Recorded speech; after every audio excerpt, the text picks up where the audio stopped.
गुप्त नवरात्रि से जुड़ी प्रामाणिक और एक प्राचीन कथा है। इस कथा के अनुसार एक समय ऋषि श्रृंगी भक्तजनों को दर्शन दे रहे थे। अचानक भीड़ से एक स्त्री निकल कर आई और करबद्ध होकर ऋषि श्रृंगी से बोली, मेरे पति दुर्व्यसनों से घिरे हुए हैं, जिस कारण मैं पूजा पाठ नहीं कर पाती, धर्म और भक्ति से जुड़े पवित्र कार्यों का संपादन नहीं कर पाती, यहाँ तक कि ऋषियों को उनके हिस्से का अन्न भी समर्पित नहीं कर पाती। मेरा पति मांसाहारी है, जुआरी है, लेकिन मैं माँ दुर्गा की सेवा करना चाहती हूँ। उनकी भक्ति साधना से अपने परिवार के जीवन को सफल बनाना चाहती हूँ। ऋषि श्रृंगी महिला के भक्ति भाव से बहुत प्रभावित हुए। ऋषि ने उस स्त्री को आदर पूर्वक उपाय बताते हुए कहा कि वासंतिक और शारदीय नवरात्रों से तो आम जनमानस परिचित हैं, लेकिन इसके अतिरिक्त 2 नवरात्रे और भी होते हैं जिन्हें गुप्त नवरात्रि बोला जाता है। उन्होंने कहा कि प्रकट नवरात्रों में 9 देवियों की उपासना होती है और गुप्त नवरात्रों में 10 महाविद्याओं की साधना की जाती है।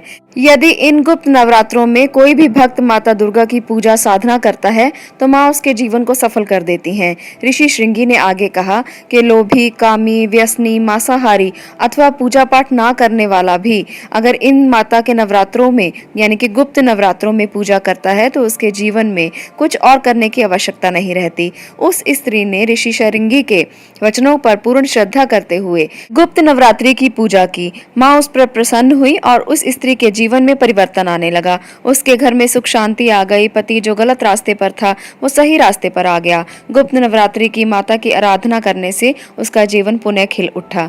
10 महाविद्याओं की उपासना का ये पर्व है गुप्त नवरात्रों का पर्व।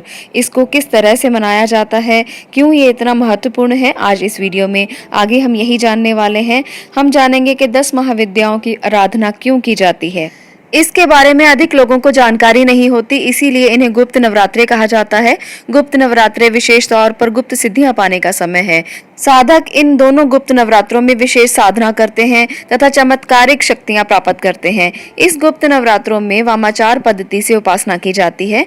यह समय शाक्य और शैव धर्मावलंबियों के लिए पैशाचिक वामाचारी क्रियाओं के लिए अधिक शुभ और उपयुक्त होता है। इसमें प्रलय एवं संहार के देवता महाकाल एवं महाकाली की भी पूजा की जाती है। साथ ही संहारकर्ता देवी देवताओं के गणों एवं गणिकाओं अर्थात भूत प्रेत, पिशाच, बैताल, डाकिनी, शाकिनी, खंडगी, शूलनी, शववाहिनी, शवरूढ़ा आदि की आराधना भी करते हैं। यह साधनाएं बहुत ही गुप्त स्थान पर और किसी सिद्ध शमशान में की जाती हैं।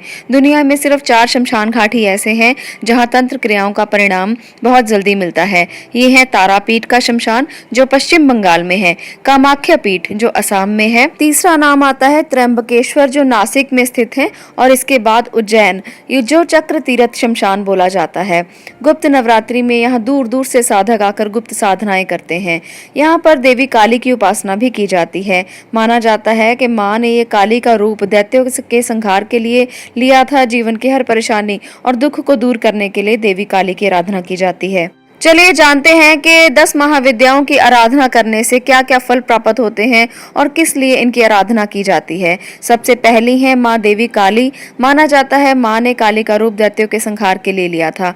देवी काली की काले हकीक की माला से 9, 11 या 21 बार जाप करना चाहिए। कालिका की आराधना असाध्य बीमारी से मुक्ति, दुष्ट आत्माओं या क्रूर ग्रहों के बचाव के लिए की जाती है। इसके अलावा अकाल मृत्यु से बचाव और वाक सिद्धि प्राप्ति के लिए भी काली माँ की आराधना की जाती है। दूसरी महाविद्या का नाम है देवी तारा। सौंदर्य और रूप ऐश्वर्य की देवी तारा आर्थिक उन्नति और भोग के साथ मोक्ष देने वाली मानी जाती है। तारा जिसे शमशान तारा के नाम से भी जाना जाता है की सिद्धि जिसे प्राप्त हो जाती है वह व्यक्ति माँ तारा की गोद में एक बच्चे की तरह रहता है। जिसे शमशान तारा की कृपा प्राप्त हो जाती है उसका जीवन खुशियों से भर जाता है। शमशान तारा की सिद्धि प्राप्त करने वाले व्यक्ति को वाक सिद्धि भी प्राप्त हो जाती है। इसके अलावा शमशान तारा की कृपा से उसे तीव्र बुद्धि और रचनात्मकता भी हासिल होती है। ऐसा व्यक्ति बहुत क्रिएटिव हो जाता है। शमशान तारा सिद्धि प्राप्ति करने वाला व्यक्ति अपने शत्रुओं को जड़ से खत्म कर सकता है। शमशान तारा की आराधना करने के लिए मूंगा, स्फटिक या काले हकीक की माला का प्रयोग करना चाहिए। तीसरी देवी है माँ त्रिपुर सुंदरी। संसार का कोई भी कार्य संपन्न करने के लिए त्रिपुर सुंदरी की आराधना की जानी चाहिए। जिस कार्य को करने में देवता भी सफल नहीं हो पाते, उसे त्रिपुर सुंदरी संपन्न कर सकती हैं। त्रिपुर सुंदरी के अलावा इस संसार में ऐसी कोई भी साधना नहीं है जो भोग और मोक्ष एक साथ प्रदान कर सके। त्रिपुर सुंदरी साधना करने के लिए रुद्राक्ष की माला से 10 बार जाप करना चाहिए। अगली जो देवी है हमारी, वो है माता भुवनेश्वरी। माता भुवनेश्वरी ऐश्वर्य की स्वामिनी मानी जाती हैं। देवी देवताओं की आराधना में इन्हें विशेष शक्तिदायक माना जाता है। ये समस्त सुखों और सिद्धियों को देने वाली माँ है। सुख में वृद्धि करने और किसी विशेष मनोकामना की पूर्ति करने के लिए माँ भुवनेश्वरी की साधना करनी चाहिए। भुवनेश्वरी माँ को प्रसन्न करना बेहद आसान है। वह अपने भक्त से बहुत जल्दी प्रसन्न हो जाती हैं। भुवनेश्वरी माँ की आराधना करने के लिए स्वटक की माला से कम 21 या 11 बार जाप जरूर करना चाहिए। पांचवी महाविद्या का नाम है त्रिपुर भैरवी। माँ त्रिपुर भैरवी तमोगुण और रजोगुण की देवी मानी जाती हैं। इनकी आराधना विशेष विपत्तियों को शांत करने और सुख पाने के लिए की जाती है। किसी भी प्रकार के तांत्रिक समाधान के लिए त्रिपुर भैरवी साधना की जाती है।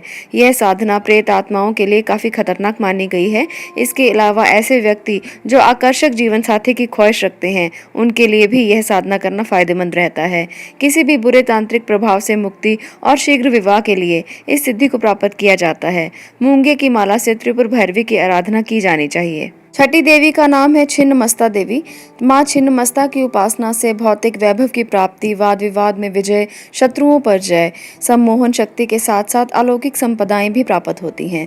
देवी छिन्नमस्ता बहुत ही जल्द शत्रुओं का विनाश कर सकती हैं। इसके अलावा अवाक सिद्धि, रोजगार में अचूक सफलता, नौकरी में पदोन्नति और कोर्ट केस में सफलता भी हासिल होती है।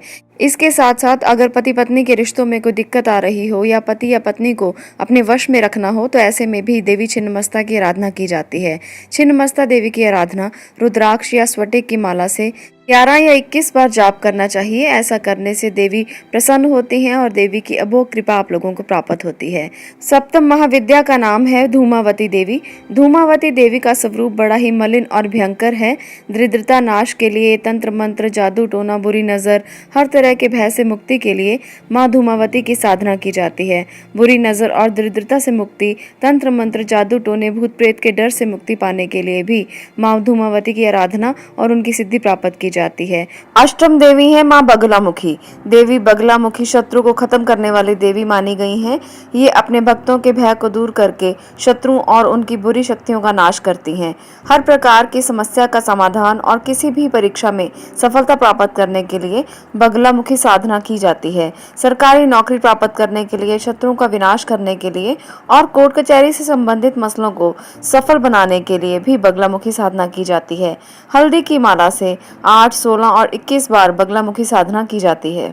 नवम देवी है देवी मातंगी। गृहस्थ सुख, शत्रुओं का नाश, विलास, अपार संपदा और इसके साथ साथ वाक सिद्धि अगर आप प्राप्त करना चाहते हैं तो देवी मातंगी की आराधना करनी चाहिए। कुंडली जागरण, अपार सिद्धियां, काल ज्ञान, इष्ट दर्शन आदि के लिए भी मातंगी देवी की साधना की जाती है। घर गृहस्थी के मामलों में आने वाली बाधाओं से मुक्ति पाने के लिए मातंगी आराधना करनी चाहिए। पुत्र प्राप्ति, विवाह में आने वाली परेशानियों के समाधान के लिए भी माँ देवी की आराधना की जाती है। मातंगी माँ की सिद्धि प्राप्त करने के बाद स्त्री सहयोग जल्दी और आसानी से मिलने लगता है। मातंगी माँ की आराधना स्वटिक की माला से प्रतिदिन बारंबार अगर उसे किया जाए तो ऐसे में मातंगी की आराधना का सफल फल मिलता है। अब आगे है हमारी दसम महाविद्या, जिसे माँ कमला बोला जाता है। माँ कमला धन संपदा की अधिदात्री देवी मानी जाती हैं। भौतिक सुखों की इच्छा रखने वाले लोगों को इनकी आराधना सर्वश्रेष्ठ फल देती है। अखंड धन दौलत की स्वामिनी देवी कमला की आराधना करने के बाद ही इंद्र ने अब तक स्वर्ग का शासन संभाल रखा हुआ है। संसार की सारी खूबसूरती देवी कमला की ही कृपा मानी जाती है।